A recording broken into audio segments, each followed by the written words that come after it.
Русия низам курууучулары ишгал этилген Кырымда тутуп капатылганларны акымы эле кыйнай. Буну укук курууучулар билдири.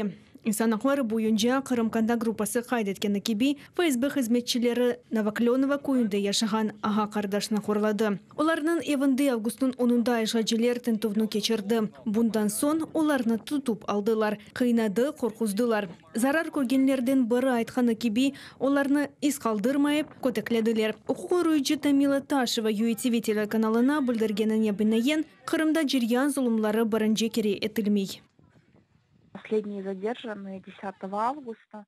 Августун 10-унда тутуп алынганлар кырымдатарлар дегил. Bir kaç yıl evvelsi Kırımga yaşamak ve çalışmak için kelgen Kırım musulmanlardır. Оларны жирян ile kıynadılar. Hakikaten ise insanlarga nisbeten zulümlar defalarca kullanıla. Rusya Federasyasının mabus ya da esir tutulgan insanlarga nisbeten daimi surette kullanılan ameliyatıdır.